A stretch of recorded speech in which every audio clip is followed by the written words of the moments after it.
Hey guys, and welcome to the Working Money Channel. We've got Sentiment bringing us this statistic: the crypto crowd is far more euphoric towards markets, but the persistent negativity and bearishness has faded as traders anticipate a rebound in Q4 of 2022. So, we've seen the majority of 2022 been bearish, and Sentiment is noticing a trend turn. So BTC, BNB, which is Binance Coin, XRP, and ADA Cardano, all indicate crowd bullishness, while ETH is just slightly bearish. That's an interesting observation here. I never thought that Ethereum would be the one eventually to turn in the other direction. Ever since the merge away from the proof of work for Ethereum, it's really kind of done the coin in. Anyway, weighted sentiment, guys. XRP is in orange here. You guys can see back in mid to late September, a lot of bullish sentiment here for XRP, and it's just kind of moved its way down a little bit, although the sentiment is still fairly bullish for XRP. You can take a look at some of these other coins as well. BTC is in this darker orange color. The yellowish color is ETH, so down in and around here. BNB coin is in blue, and the purple is ADA. But most trader sentiment at this moment in time, guys, bullish. That is likely because we have found our bottom. Kevin Svensson here also bringing this up. Bitcoin average bear market length, and I plotted this on the chart the other day. Top of the cycle in 2013. The bullish pivot happened about 81 weeks in, okay? And then the top of the cycle in 2017, we saw that bullish pivot to the upside after 68 weeks. And take a look at where we are now, guys. The cycle top in 2021, which was last November, bullish pivot. Now they're taking an average here. 75 weeks would be the average. Bull market begins in April 2023. So that is the projection. We could continue consolidating for the next little while, although we could see some sparks of a bullish trend. I mean, there is still that Marin tweet, October the 28th. In and around that time, that's the time we're eyeing for a bullish move to the upside. So I wanted to thank Kevin Svensson here just for pointing that out. XRP right now trading at 46.3, so not too much movement, although on the daily chart, you guys can see XRP seeing a bit of a bullish pop here. Let me throw it on the hourly. Not too much movement to the upside. However, we are moving up from this level of support here. Yesterday, XRP was trading at a low of about 44.7. Which was finding support in and around here.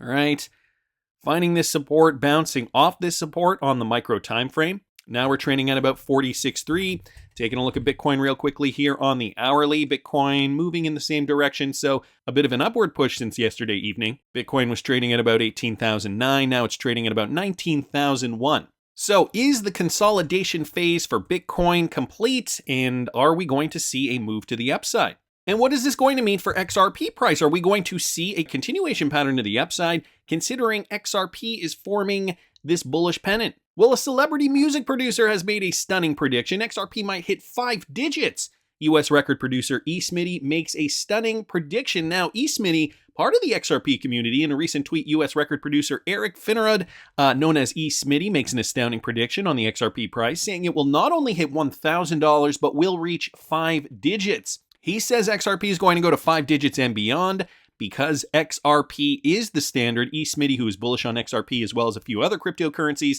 believes that soon the entire globe will adopt it. He claims to regularly pay royalties to his musicians, or rather to the musicians he collaborates with, using XRP, and to accept payments in this cryptocurrency for mixing, mastering, producing, and marketing.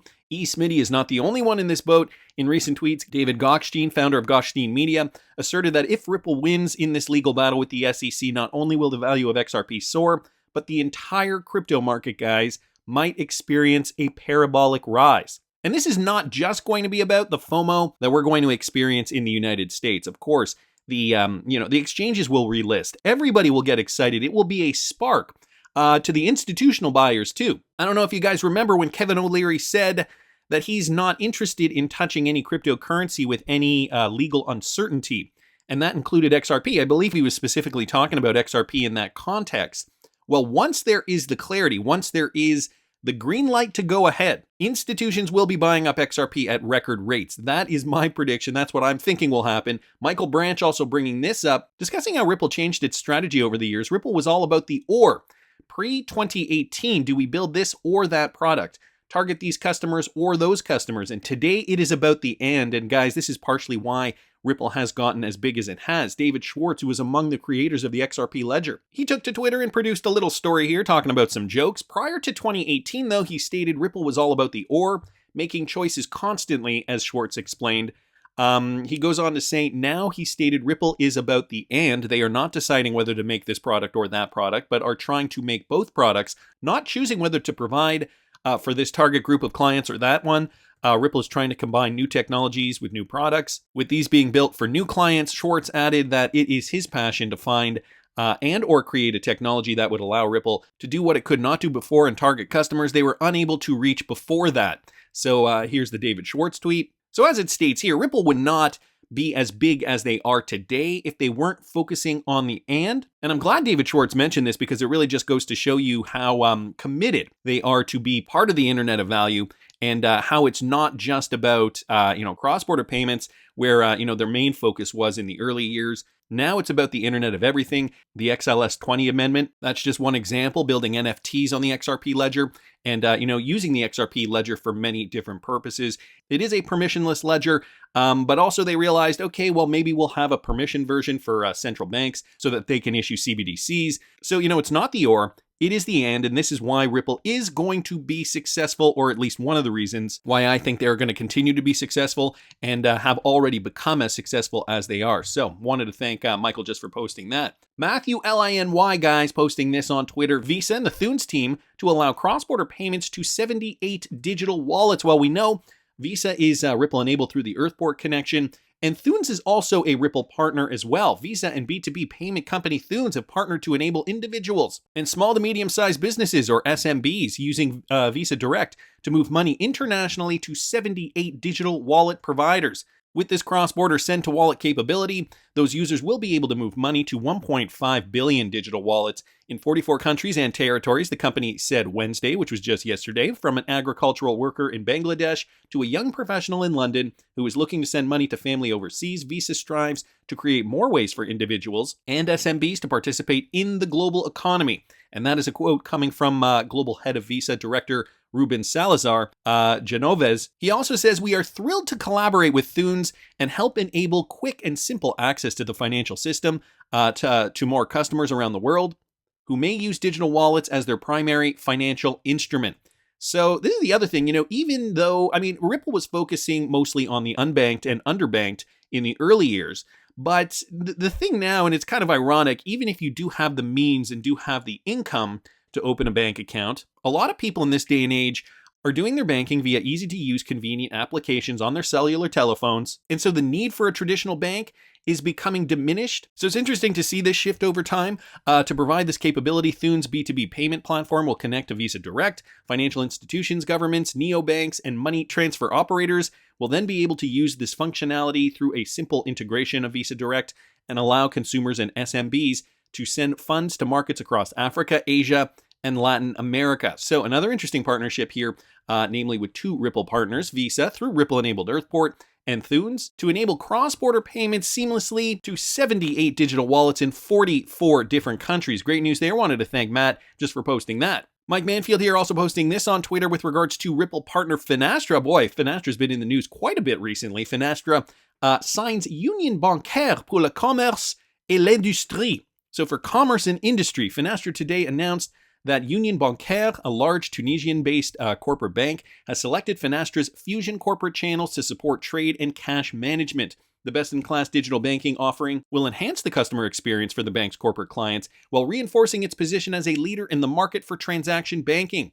And so Nadia Masla, Chief Information Officer at UBCI, she said, Finastra's Fusion corporate channels stand out with its proven capabilities that support growth and corporate banking digitization. The end-to-end automation of cash and trade services will enable our clients to grow their business through the highest quality digital experience. We look forward to building a new level of client satisfaction with Finastra's expertise and knowledge of the corporate banking market. So Finastra really just hitting it out of the park, aiming to, gather new clients, onboard new clients with their Fusion solution. And so just going back to Smitty's tweet here, I think a $1,000 XRP could just be the beginning. 5 digits seems more likely, once we get this industry up and running on cryptocurrency, the interoperable XRP ledger moving all the money. So a nice piece of news here. Wanted to thank Mike Manfield just for posting that. And again, like I said, Finastra, one of the bigger Ripple partners, and they've just been hitting it out of the park as of late. I feel like I've been talking about Finastra at least once or twice a day for the last week or so.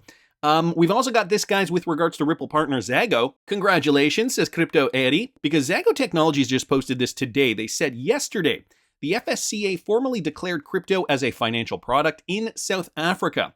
This notice is the first step towards full regulation. So they had a part in this, and South Africa and their journey towards full regulatory clarity for cryptocurrency. Next up, the FIC to include CASP as an accountable institution. And then they hashtag XRP and Ripple in this notice. So general notice for the Financial Sector Conduct Authority, guys, in South Africa, Financial Advisory and Intermediary Services Act of 2002. The definition in this notice, the act means the Financial Advisory and Intermediary Services Act of 2002.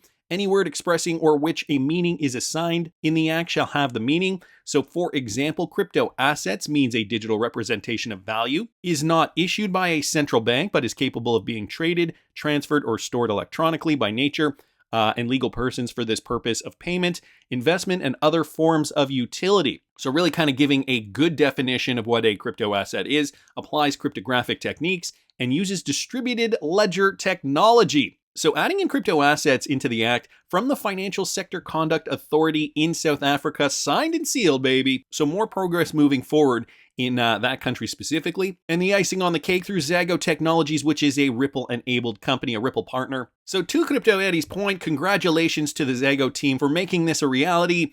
And, then she also takes this opportunity to tag Gary Gensler in this tweet. Gary, you are the one responsible for the U.S. falling behind. The drama, I get excited when I see, new updates with regard to the SEC lawsuit. It's bittersweet for me. I feel like on the one hand, I'm kind of sick of it. But on the other hand, I know something fantastic is likely going to happen to the XRP price, and not just XRP. My prediction is that the rest of the market will likely rally based on this landmark case. We've heard it from so many sources that this is a landmark case. It's a precedent-setting case. Cryptocurrency clarity is going to be based on this Ripple lawsuit. Likely, at least some parts of it will be. And so, the FOMO is going to be realer than it ever has been, I think, in the past. So then as I was scouring Twitter, I saw this from Coach JV. Now, before you guys get too excited, I want to preface this with this is not confirmed, okay? This was sent to me by Short Squeeze Ape, and there was a closed-door meeting between the SEC and Ripple tomorrow. Now, he tweeted this out yesterday, and as you guys can see, the date on this is Thursday, October the 20th, which is today. Now, I'm recording this in the morning, so the day technically really hasn't started in terms of business hours. The meeting will be held via remote and or at the commissioner's headquarters, and then it gives the address there. Status, this meeting will be closed to the public. Okay, the matters of concern, commissioners, council, and the commissioners, the secretary to the commission and recording secretaries will attend the closed meeting. Certain staff members who have an interest in the matter also may be present.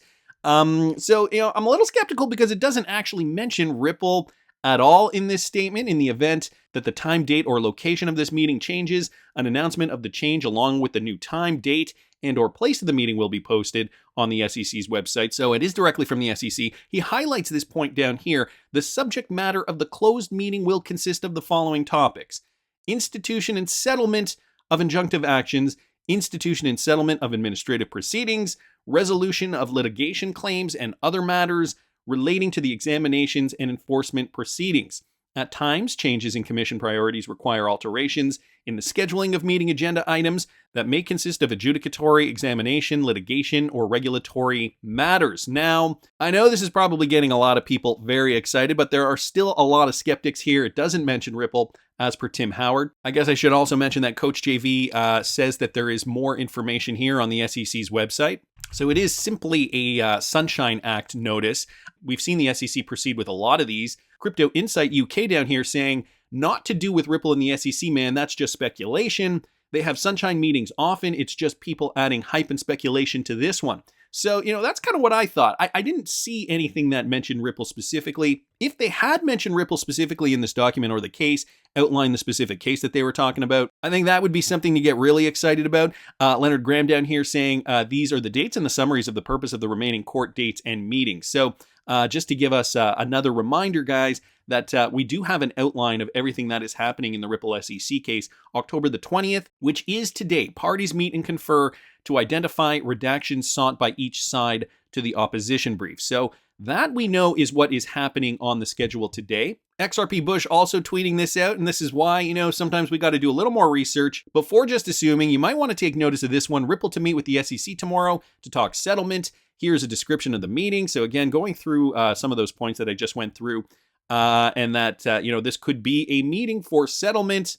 Of course, if you remember last week, I did just do a video outlining why Jeremy Hogan thinks we might see a settlement before November the 15th. And if you guys didn't catch that, I will link it up here in the top right-hand corner. But Crypto Knight here not buying it. Why would you say something like that with zero evidence? Crypto Leo also mentioning, nowhere does it say Ripple.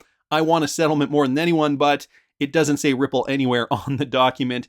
And so, yeah, it's a little confusing why we would think that this would have to do with Ripple specifically, considering it doesn't mention their name or the case name on the document, but also we have the outlined schedule here, but I guess the schedule would be null and void if they do settle before November the 15th. So a counterpoint to that, but along the same lines of is XRP a security or a currency, Cowboy Crypto pointed this out. I don't know if you guys caught Thinking Crypto's picture of the Ripple commercial when he was watching the Lakers versus Warriors game on TV the other night. Ripple Markets DE LLC is licensed to engage in virtual currency business activity by NYS Department of Financial Services.